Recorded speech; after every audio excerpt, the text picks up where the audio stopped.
ভালোবাসি, শ্রদ্ধা করি।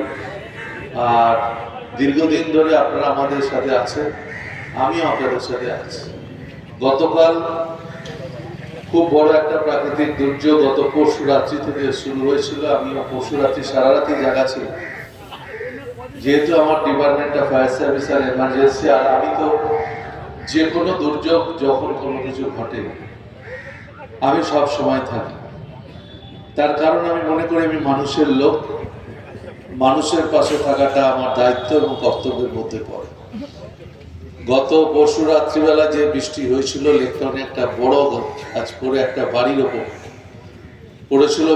ডাইরেক্ট যদি বাড়িটার ওপর পড়তো, বাড়িটা হয়তো লোকচাপা পড়ে যেত, এত বড় গাছ। কিন্তু ওই রাত্রিবেলা আমরা দ্রুততার সাথে ওই গাছকে সরাই, দমকল এবং আমাদের সবাইকে নিয়ে, পৌরসভাকে নিয়ে। তা আমরা মনে করি এটা আমাদের দায়িত্ব, কর্তব্যের মধ্যে পড়ে।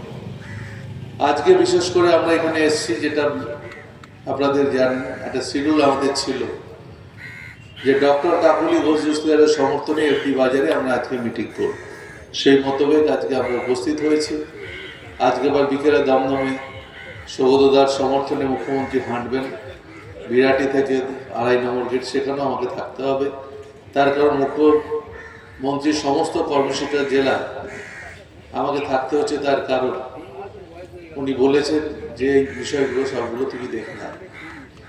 অভিষেকও আমাদের এসেছিল জেলায় বাদুরিয়াতে, সেটাও আমাদের করতে হচ্ছে। সুতরাং তার সাথে সাথে এই কনস্টিটিউন্সি আমার নিজের কনস্টিটিউন্সি, যেখানে আপনারা আমাকে অনেক ভালোবাসেন, 4 বার বিধায়ক করে পাঠিয়েছেন। এই কেন্দ্রে 3বার সাংসদ কাকলি ঘোষ জুসলিয়ার তিনি হয়েছেন আপনাদের আশীর্বাদ। তা আমি মনে করি 4র্থবারও তিনি সাংসদ হবেন। তার কারণ আমাদের দেশের যে নির্বাচন, আমাদের পার্লামেন্টে যদি একজন ভালো স্পিকারকে আমরা না পাঠাই, ভালো একজন লোককে না পাঠাই, তাহলে হয়তো আমাদের অনেক ভুল হয়ে যাবে। তার কারণ আমি মনে করি